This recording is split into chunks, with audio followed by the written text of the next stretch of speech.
వర్షంలో చిచ్చు బజ్జీల వ్యాపారం.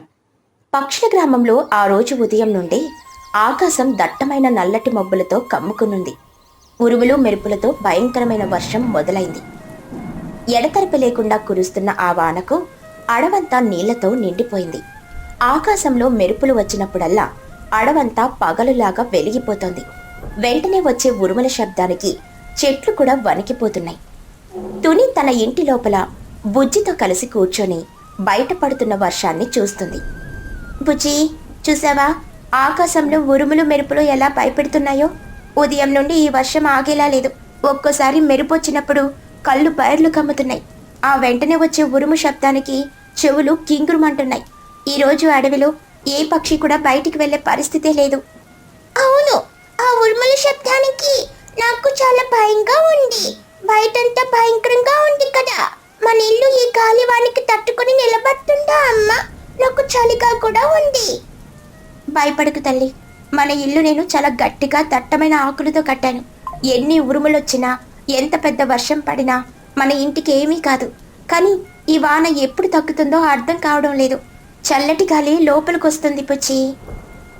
అప్పుడే బయట నుండి పక్షుల అరుపులు వినిపించాయి.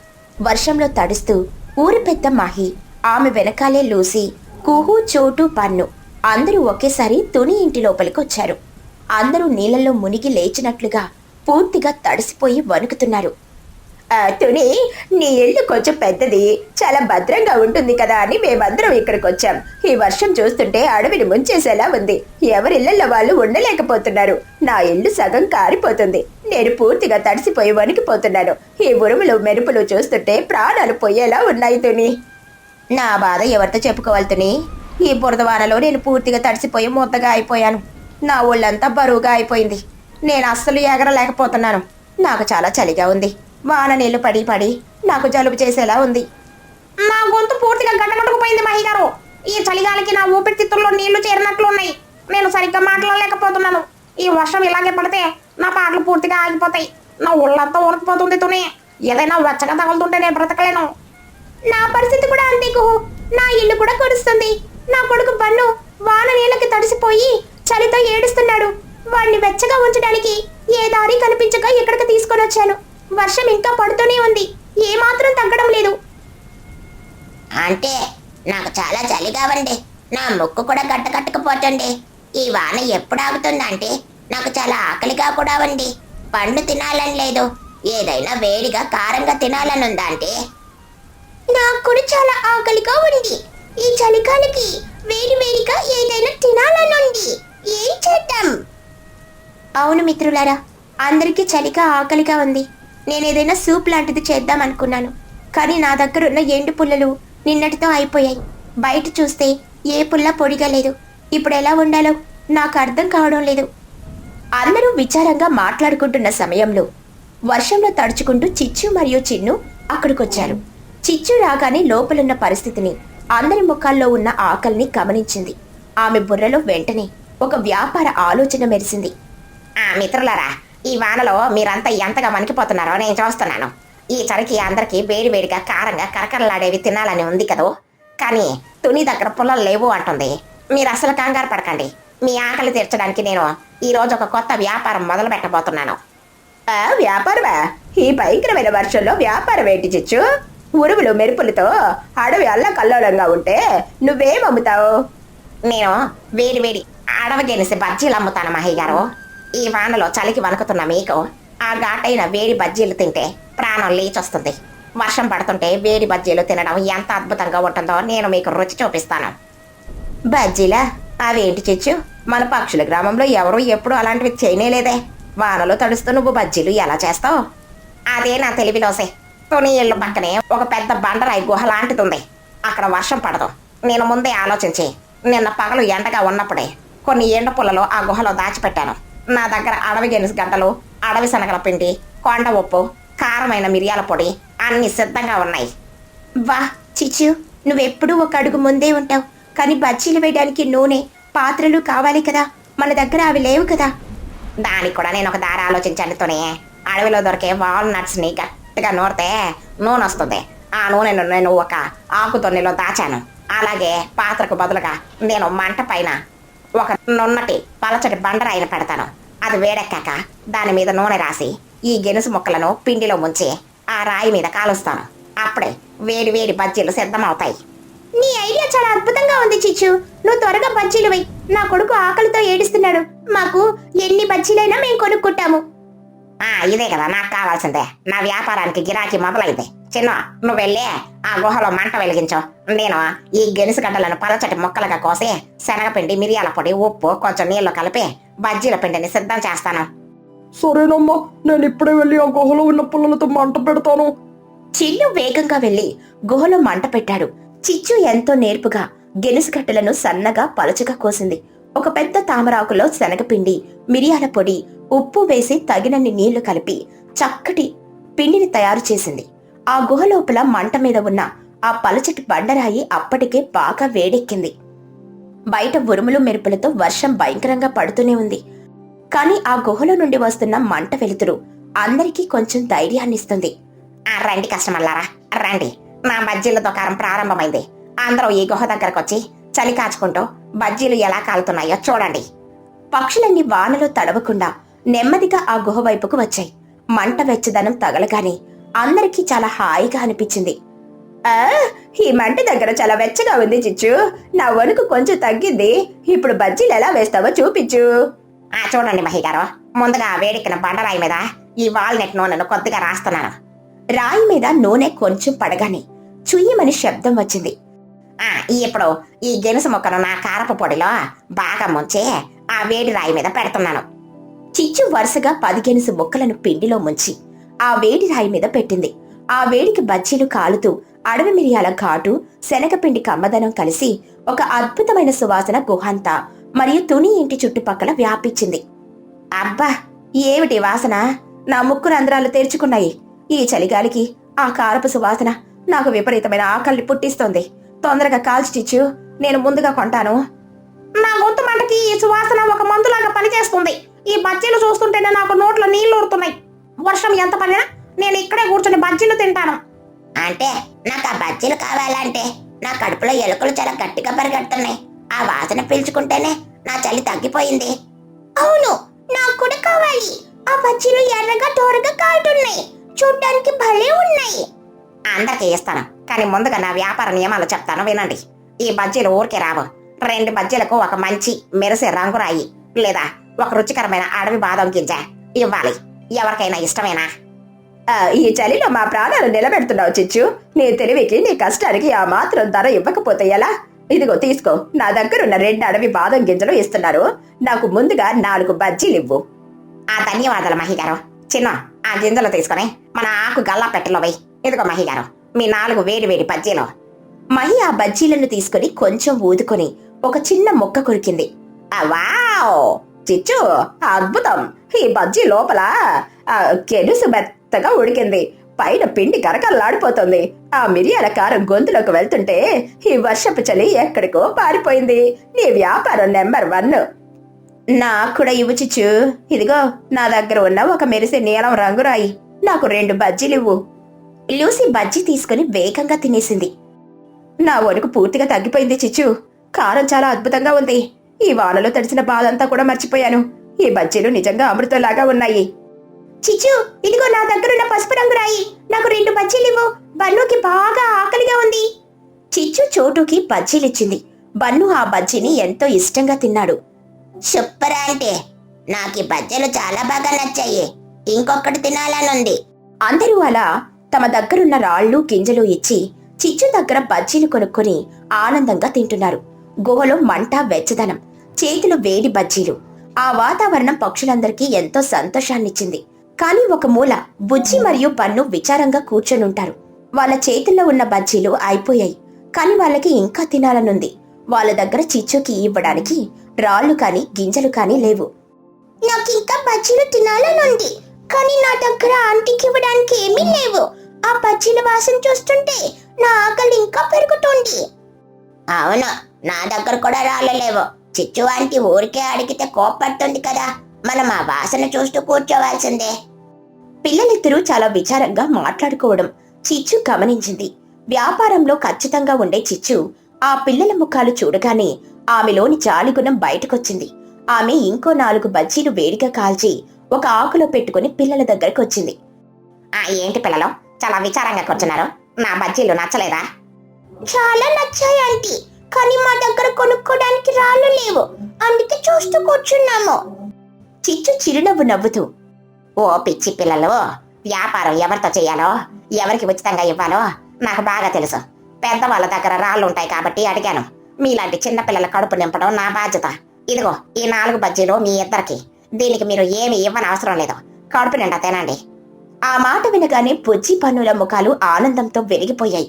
నిజంగానా అంటే మీరు చాలా చాలా మంచివారు. Thank you aunty. అవునాంటీ, మీరు చేసిన బజ్జీలు ప్రపంచంలోనే బెస్ట్. మీ వ్యాపారం చాలా బాగుంది.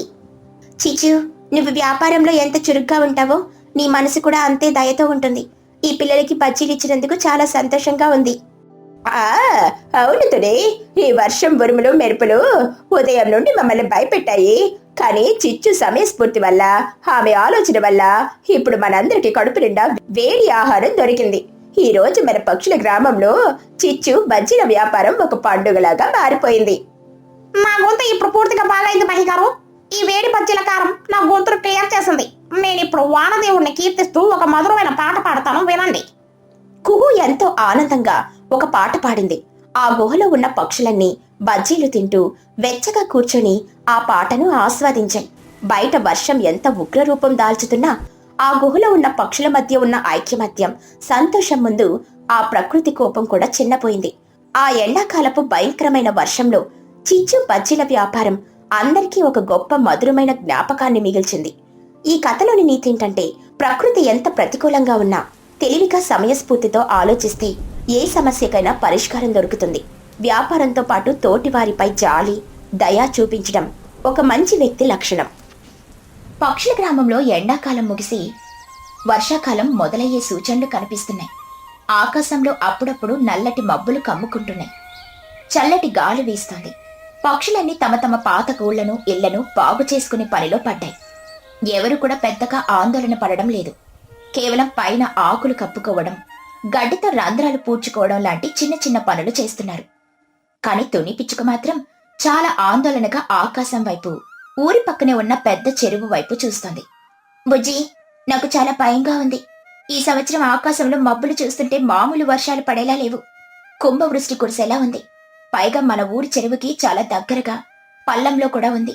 వర్షం గట్టిగా పడితే చెరువు కట్ట తెగి నీళ్లన్నీ మన ఊర్లోకి వచ్చేస్తాయి. మన ఇళ్లన్నీ నీళ్లలో మునిగిపోవడం ఖాయం. అవును మమ్మీ, నిన్నటిదాకా కుహు ఆంటీ చెరువులో నీళ్లు లేవని ఏడ్చింది. కానీ నిన్న పడిన ఒక్క వానికి చెరువు సగానికి పైగా నిండిపోయింది. మనం ఈ నేల మీద ఉన్న ఇళ్లలో ఉంటే చాలా ప్రమాదం. పదపుచ్చి, ఇప్పుడే వెళ్ళి రచ్చబండ దగ్గర అందరికీ ఈ విషయం చెప్దాం. అందరం కలిసి ఎత్తైన ప్రదేశానికి వెళ్లిపోవడం మంచిది. తుని పిచ్చుక, పుచ్చి కంగారుగా రచ్చబండ దగ్గరికి వెళ్లారు. అక్కడ చోటు చిలుక, పన్ను చిలుక, చిచ్చుకాకి, లూసిపోవడం, కుహుబాతు, మహిగ్రద్ద అందరూ కూర్చొని కబుర్లు చెప్పుకుంటున్నారు. ఫ్రెండ్స్, దయచేసి నా మాట వినండి. ఈసారి వర్షాలు చాలా భయంకరంగా పడేలా ఉన్నాయి. మన ఊరు చెరువుకి దగ్గరగా ఉంది కాబట్టి వరదొచ్చే ప్రమాదం ఉంది. మనమందరం ఇక్కడి నుండి వేరే చోట, ఏదైనా ఎత్తైన కొండ మీదకు కానీ పెద్ద చెట్ల మీదకు కానీ మకం మార్చేద్దాం. తుని మాటలు వినగానే అందరూ ఒకరి ముఖాలొకరు చూసుకొని గట్టిగా నవ్వడం మొదలుపెట్టారు. ఏంటితోనే నీ పిచ్చి భయం? ఎండాకాలం వస్తే ఎండిపోతాం అన్నావు, ఇప్పుడు వానాకాలం వస్తే మునిగిపోతాం అంటున్నావు. నీకు ఎప్పుడు టెన్షనేనా? నేను సిటీ నుండి కార్పొరేట్ వాటర్ ప్రూఫ్ టెంట్ తెచ్చుకున్నాను. వాన కాదు కదా, సునామీ వచ్చినా నా టెంట్లోకి ఒక చుక్క నీరు కూడా రాదు. నువ్వేమైనా భయపడితే రోజుకు 100 రూపాయలు ఇవ్వు, నా టెంట్లో పడుకోబెడతాను. అవును తుని, నేను నా కిరాణా షాప్కి పైన కొత్త ప్లాస్టిక్ కవర్లు కప్పాను. నా సరుకులన్నీ సేఫ్. ఊరు విడిచిపెట్టి ఎక్కడికో ఎందుకు వెళ్లడం? అనవసరంగా భయపెట్టుకుతుని మా ఇంటికి సిమెంట్ పోయించాను, అంతా స్ట్రాంగ్ గానే ఉంది. సరిగ్గా అప్పుడే పన్నుగాడు ఒక పెద్ద చిప్స్ ప్యాకెట్ తింటూ మాట్లాడాడు. అంటే వరదొస్తే నేనేం భయపడ్ను. ఒకవేళ వరదొస్తే నా దగ్గరున్న చిప్స్, బిస్కెట్లు, కేకులు అన్నీ ఒకేసారి నా పొట్టలో వేసేస్తాను. అప్పుడు నా ఫుడ్ సేఫ్. నా పొట్ట ఒక పెద్ద లైఫ్ జాకెట్ లాగా ఉబ్బిపోయి నన్ను నీళ్ళల్లో తేలేలా చేస్తుంది. అసలు వరదొస్తే హాయిగా ఈత కొట్టుకుంటూ తినొచ్చు. నువ్వు మరీ ఓవర్గా ఆలోచిస్తున్నావు. నాకైతే వరద వస్తే ఇంకా హ్యాపీ తుని. ఊరంతా చెరువులాగా మారిపోతే నేను ఇంటి బయట నుండి ఎంత కొట్టుకుంటూ లూసీ షాప్కి వెళ్ళొచ్చు. తుని, నీ జాగ్రత్త మంచిదే కాని మన ఊరు మునిగిపోయేంత వానలు ఇప్పట్లో రావులే. నువ్వు ధైర్యంగా ఉండు. ఎంత చెప్పినా ఎవరూ నమ్మకపోవడంతో తుని పిచ్చుక నిరాశగా బుజ్జిని తీసుకుని అక్కడి నుండి వెళ్లిపోయింది. అమ్మా, వాళ్ళెవరూ మన మాట నమ్మట్లేదు. ఇప్పుడు మన పరిస్థితి ఏమిటి? వరదొస్తే మనం కూడా కొట్టుకుపోతాం కదా. వాళ్ళు రాకపోతే మానే పుచ్చి, మన ప్రాణాలు మనం కాపాడుకోవాలి కదా. ఇక్కడికి కొద్ది దూరంలో ఒక పెద్ద మర్రి చెట్టు ఉంది. అది చాలా ఎత్తుగా దృఢంగా ఉంటుంది. ఎన్ని వానలొచ్చినా ఆ చెట్టు కదలదు. మనం వెళ్లి ఆ చెట్టు మీద ఇల్లు కట్టుకుందాం. తల్లి కూతుర్లిద్దరూ వెంటనే వెళ్లి ఆ పెద్ద మర్రి చెట్టుని ఎంచుకున్నారు. ఆ చెట్టు చాలా ఎత్తుగా కొమ్మలు విశాలంగా పరుచుకునుంది. ఇద్దరూ కలిసి పగలు రాత్రి కష్టపడి గట్టి పుల్లలు, ఆకులు, బురదమట్టి ఉపయోగించి చెట్టు కొమ్మల మధ్య ఒక పెద్ద అందమైన దృఢమైన చెక్క ఇంటిని నిర్మించారు. ఆ ఇంటికి ఒక పెద్ద బాల్కనీ, లోపల విశాలమైన గదులు కూడా కట్టారు. ఆ ఇంటిపైన పెద్ద తాటాకులను వాటర్ ప్రూఫ్ కప్పులా వేశారు. ఒక వారం రోజుల పాటు వాళ్ళు ఊర్లో ఎవరికీ కనిపించకుండా తమ వస్తువులను, వంట సామాగ్రిని, ఆహారాన్ని అన్ని ఆ చెట్టు ఇంటికి మార్చేశారు. ఒకరోజు రాత్రి సడన్ గా వాతావరణం మారిపోయింది. ఆకాశంలో భయంకరమైన ఉరుములు, మెరుపులు మొదలయ్యాయి. డబేల్ డబేల్ అని పిడుగులు పడుతున్నాయి. చూస్తూ ఉండగానే కుండపోత వర్షం మొదలైంది. ఆ వర్షం 1 గంట 2 గంటలు కాదు, ఏకంగా 2 రోజుల పాటు ఏకధాటిగా పడుతూనే ఉంది. చెరువు నిండిపోయి కట్ట తెగిపోయింది. చెరువులోకి నీళ్లన్నీ ఉప్పెనలా పక్షుల గ్రామంలోకి దూసుకొనొచ్చాయి. రాత్రి 2 గంటల సమయం. అందరూ నిద్రలో ఉండగా సడన్ గా ఇళ్లలోకి నీళ్లు రావడం మొదలయ్యాయి. చోటు చిలుక నిద్రలేచి కంగారుగా, అమ్మో పన్ను, లేరా, మన ఇంట్లోకి నీళ్ళొచ్చేస్తున్నాయి, మంచం మునిగిపోతుంది. బన్ను చిలుక నిద్రమత్తులో, మమ్మీ, నేను ఈత కొడుతున్నట్లు కలొస్తోంది మమ్మీ, నన్ను డిస్టర్బ్ చేయకో. కల కాదురా దౌర్భాగ్యుడా, నిజంగానే ఇల్లు మునిగిపోతుంది, లే తొందరగా. బన్ను కళ్ళు తెరిచి చూసేసరికి వాడి మంచం నీళ్లలో తేలుతోంది. పక్కనే వాడి స్నాక్స్ డబ్బా కొట్టుకుపోతుంది. అమ్మ బాబాయ్, నా చిప్స్ ప్యాకెట్లు, నా కేకులు, మమ్మీ, నా సమోసాలు జలసమాధి అయిపోతున్నాయి, కాపాడండి. బయట వీధిలో పరిస్థితి ఇంకా దారుణంగా ఉంది. లూసీ పౌరం కిరాణా షాప్ మొత్తం మునిగిపోయింది. అయ్యో, నా పంచదార బస్తాలన్నీ కరిగిపోయి వీధిలో షుగర్ సిరప్ పారుతోంది. నా కందిపప్పు అంతా నానిపోయి పేస్ట్ అయిపోయింది. నా షాప్ కొట్టుకుపోయిందే. సరిగ్గా అప్పుడే చిచ్చుకాకి నీళ్లలో ఈదుకుంటూ ఆయాసపడుతూ వచ్చింది. బాబాయ్ కాపాడండి, నేను కట్టిన కార్పొరేట్ వాటర్ ప్రూఫ్ టెంట్ గాలికి ఎగిరిపోయి ఎక్కడికో పారాచూట్ లాగా వెళ్ళిపోయింది. నేను నీళ్ళల్లో మునిగిపోతున్నాను. కుహుపాతు ఎక్కడున్నావే, నన్ను నీ వీపు మీద ఎక్కించుకో. కుహుపాతు నీళ్లలో కంగారుగా ఈదుతూ, నేను బాతులు కాబట్టి బతికిపోయాను చిచ్చు, కానీ నా చెరువు దాటి ఊరంతా నీళ్లు వస్తే నాకు కూడా భయంగానే ఉంది. అసలు మన ఊరికి పెద్ద చెరువు అయిపోయింది. మహీకృత, అందరూ ఒకరి చేతిలో ఒకరు పట్టుకోండి, ఎవరు విడిపోకండి. వరద ఉధృతి పెరుగుతోంది. మనం ఎక్కడుంటే ప్రాణాలు దక్కువ. తుని పిచ్చుక చెప్పింది నిజమైంది. అవును మహి గారు, తుని ముందుగానే హెచ్చరించింది, కానీ మనమే వినలేదు. ఇప్పుడు తుని ఎక్కడుందో ఏంటో, పాపం తను కూడా కొట్టుకుపోయిందేమో. లేదు చోటు, తుని ఊరి చివర ఉన్న ఒక పెద్ద మర్రి చెట్టు మీద ఇల్లు కట్టుకుందని నిన్నటిదాకా ఊర్లో అనుకున్నారు. మనం వెంటనే ఆ చెట్టు దగ్గరకు వెళ్దాం. బన్నుగాడిని నా వీపు మీద ఎక్కించుకోండి. అందరూ వర్షంలో తడుస్తూ, భయంతో వణుకుతూ, ప్రాణాలు అరచేతిలో పెట్టుకుని ఈదుకుంటూ, ఎగురుకుంటూ ఎలాకోలా ఆ పెద్ద మర్రి చెట్టు దగ్గరికి చేరుకున్నారు. అక్కడ వాళ్ళు చూసిన దృశ్యానికి వాళ్ళ కళ్ళు ఆశ్చర్యంతో విప్పార్లాయి. ఆ మర్రి చెట్టు చాలా ఎత్తులో ఉంది. కింద ఎంత వరద ఉన్నా చెట్టుకి ఏమీ కాలేదు. చెట్టు పైభాగంలో తుని పిచ్చుకు నిర్మించిన అందమైన విశాలమైన చెక్క ఇల్లు పదిలంగా ఉంది. ఆ ఇంటి కిటికీలో నుండి వెచ్చటి దీపం వెలుతురు బయటకొస్తుంది. చోటు చిలుక గట్టిగా అరుస్తూ, తుని, ఓ తుని, మమ్మల్ని కాపాడవే, మేము వరదలో కొట్టుకుపోతున్నాం. అంటే త్వరగా తలుపు తీయండి, నేను లోపలికి రాకపోయినా పర్వాలేదు, కానీ కనీసం ఒక వేడి వేడి సమోసా అయినా కిందకు విసరండి. నేను చలితో ఆకలితో ఫ్రీజ్ అయిపోతున్నాను. తుని, నన్ను క్షమించవే, నా కార్పొరేట్ టెంట్ కొట్టుకుపోయింది. నాకిప్పుడు నీ టెంట్లో, సారీ, నీ వెళ్ళాలో ఆశ్రయం ఇవ్వు. కిటికీలో నుండి వాళ్ళ అరుపులు విన్న తుని పుచ్చి వెంటనే బాల్కనీలోకి వచ్చారు. కింద నీళ్లల్లో వణుకుతున్న తమ స్నేహితులను చూసి తుని గుండె తరుక్కుపోయింది. వాళ్ళు తన మాట వినలేదన్న కోపం ఆమెలో ఏమాత్రం లేదు. అయ్యో చోటు, చిచ్చు, కంగారు పడకండి. బుజ్జి, వెంటనే ఆ పెద్ద తాటినార తాడును కిందకు విసిరే. తుని పుచ్చి ఒక పెద్ద తాడును కిందకి విసిరేశారు. పక్షులన్నీ ఆ తాడు పట్టుకుని ఒక్కొక్కరుగా చెట్టు పైకెక్కి తుని ఇంట్లోకి వచ్చారు. లోపలికి రాగానే వాళ్ళకి ప్రాణం లేచొచ్చినట్లయింది. లోపల వెచ్చటి మంట వెలుగుతోంది. ఇల్లు చాలా విశాలంగా పొడిగా ఉంది. వర్షం శబ్దం బయటున్నా లోపల ప్రశాంతంగా ఉంది. అందరి ముందు ఈ పొడి టవల్స్ తీసుకుని తుడుచుకోండి. బుజ్జి, అందరికీ ఆ వేడివేడి మిరియాల పాలు తీసుకునిరా. బుజ్జి పిచ్చుక అందరికీ వేడివేడి పాలు రస్కులు ఇచ్చింది. ఆ చలిలో ఆ వేడి పాలు తాగగానే అందరి ఒంట్లో ఉన్న వణుకు తగ్గిపోయింది. బన్ను చిలుక రస్కులు పాలల్లో ముంచుకుని తింటూ, ఆహా, తుని అంటే నువ్వు దేవుడివే ఆంటీ. నా స్నాక్స్ అన్ని వరద పాలయ్యాయని ఏడ్చాను, కానీ మీ ఇంట్లో ఇంత వెచ్చటి ఫుడ్ ఉంటుందని నేను కల్లో కూడా ఊహించలేదు. నీ ఇల్లు మా ఇళ్ళ కంటే 100 రెట్లు సూపర్గా ఉంది. చోటు చిలుక కన్నీళ్లతో, నన్ను క్షమించవే తుని. నువ్వు అంత ప్రతిమలాడుకుని చెప్పినా నీ మాట వినకుండా నిన్ను ఎగతాళి చేశాం. ఆనాడు నువ్వు చెప్పింది వినుంటే మా ఇళ్లలో ఉన్న వస్తువులు, తిండి గింజలు కాపాడుకునే వాళ్ళం. నువ్వు చాలా ముందు చూపున్న దానివి. అవును తుని, నా షాప్లో ఉన్న సరుకులన్నీ నీటి పాలయ్యాయి. నీ మాట వినుంటే సరుకులన్నీ ఇక్కడికి తెచ్చుకొని సేఫ్గా ఉంచుకునేదాన్ని. నువ్వు ఎంత మంచిదానివి తుని. నిన్ను అవమానించినా కూడా మమ్మల్ని నీ ఇంటికి రానిచ్చావు. నేను కూడా సారీ చెప్తున్నా తని. డబ్బులుంటే ఏదైనా కొనుక్కోవచ్చు అనుకున్నాను, కానీ నేచర్కి కోపం వస్తే నా వాటర్ ప్రూఫ్ టెంట్ కూడా ఒక పేపర్ బోట్ లాగా కొట్టుకుపోయింది. నీ కష్టం, నీ తెలివితేటలే ఈ రోజు మమ్మల్ని బ్రతికించాయి. తుని పిచ్చుక నవ్వుతూ, పర్లేదు ఫ్రెండ్స్, గతం గడిచిపోయింది. జరిగింది మర్చిపోండి. ఆపదలో ఉన్నప్పుడు తోటి వాళ్లను ఆదుకోవడం మన కనీస ధర్మం. వరద తగ్గేదాకా మీరంతా నాతో పాటే నా ఇంట్లో హాయిగా ఉండొచ్చు. నా దగ్గర అందరికీ సరిపడా ఆహారం ఉంది. ఆ తర్వాత 3 రోజుల పాటు వర్షం ఆగకుండా పడుతూనే ఉంది. కింద ఊరంతా సముద్రంలా మారిపోయింది.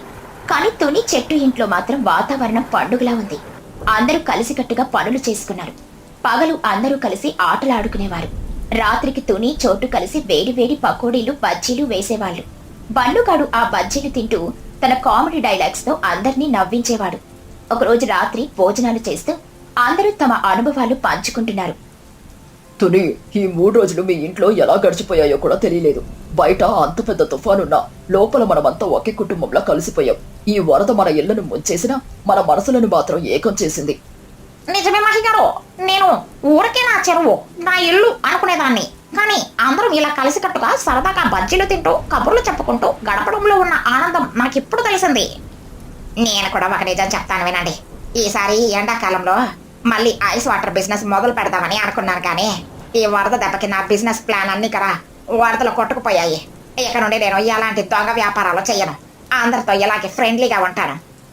అంటే నువ్వు వ్యాపారం మానేసినా పర్లేదు, కానీ నాకు డైలీ వంట చేసి పెట్టి చాలు. ఇక్కడ తుని ఆంటీ ఫుడ్ పెడుతోంది కాబట్టి సరిపోతుంది. లేకపోతే నేను నా పొట్టం చూసి ఏడ్చేవాడిని. అందరూ పన్ను మాటలకు పగలబడి నవ్వారు. ఆ ఇల్లు మొత్తం వాళ్ళ నవ్వులతో నిండిపోయింది. ఆ 3 రోజులు పక్షుల జీవితంలో ఎప్పటికీ మర్చిపోలేని మధురమైన జ్ఞాపకంగా మారిపోయింది. ఇక 4వ రోజు ఉదయం వర్షం ఆగిపోయింది. సూర్యుడు ప్రకాశవంతంగా వచ్చాడు. పక్షులన్నీ బాల్కనీలోకి వచ్చి కిందకి చూశాయి. వరద నీరు నెమ్మదిగా తగ్గిపోయింది. ఇళ్లలో ఉన్న నీళ్లు కూడా బయటకు వెళ్లిపోయాయి. కాని ఇళ్లన్నీ బురదతో పాడైపోయున్నాయి. పాడైతే తగ్గింది, నీళ్లు కూడా పోయాయి. ఇప్పుడు మనం వెళ్లి మన ఇళ్లను శుభ్రం చేసుకుని మళ్ళీ మొదటి నుండి కట్టుకోవాలి. భయపడకండి చోటు. ఇన్ని రోజులు ఈ కష్టాన్ని ఎలాగైతే కలిసి ఎదుర్కొన్నామో ఇప్పుడు కూడా అందరం కలిసికట్టుగా శ్రమదానం చేద్దాం. ఒకరి ఇల్లు ఒకరం బాగు చేసుకుందాం. అందరూ దానికి అంగీకరించారు. పక్షులన్నీ తుని పిచ్చుకకు, బుజ్జికి కృతజ్ఞతలు చెప్పి కిందకు వెళ్లడానికని సిద్ధమయ్యాయి. బన్ను చిలుక ఏడుపు మొహంతో, తును ఆంటీ, నేను వెళ్ళను. కింద మమ్మీ మళ్ళీ ఉప్మా, బోర్ కొట్టి కూరలో చేస్తుంది. నీ ఇంట్లో రోజు పకోడీలు, పాయసం పెడుతున్నావు. నేను ఈ చెట్టు మీదనే పర్మనెంట్ గా సెటిల్ అయిపోతాను. చోటు చిలుక పన్ను చెవి పట్టుకుని లాగుతూ, నువ్వు ఎక్కడుంటే అక్కడ రేషన్ షాప్ మొత్తం ఖాళీ అయిపోతుందిరా. ఇన్ని రోజులు తుని ఆంటీకి భారం అయింది చాలు. పద కిందకి, నీకు ఇవాళ పచ్చిగడ్డి ఉడకబెట్టి పెడతాను. బన్ను ఏడుస్తూ కిందకి వెళ్లాడు. అందరూ కలిసి కిందకెళ్లి ఒకరికొకరు సాయం చేసుకుంటూ బురదను క్లీన్ చేసి తమ ఇళ్లను మళ్లీ అందంగా కట్టుకున్నారు. ఆ వరద వాళ్ళ వస్తువులను తీసుకుపోయినా వాళ్ళల్లో ఉన్న స్వార్థాన్ని, అహంకారాన్ని కూడా కడిగేసింది. తుని పిచ్చుక ముందు చూపు మరియు ఆమె చూపించిన దయ ఊరి జనం అందరికీ కూడా ఒక గొప్ప పాఠం నేర్పాయి. ఆ తర్వాత పక్షుల గ్రామంలో ఎవరైనా ఆపదలో ఉంటే అందరూ ఒకరికొకరు అండగా నిలబడడం అలవాటు చేసుకున్నారు. ఈ కథలోని నీతేంటంటే, రాబోయే ఆపదను ముందుగానే గుర్తించి జాగ్రత్త పడడం తెలివైన వారి లక్షణం. కష్టకాలంలో ఇతరులకు ఆశ్రయం కల్పించి ఆదుకోవడమే నిజమైన మానవత్వం. ఆపదలే మనుషులను మనసులను దగ్గర చేస్తాయి.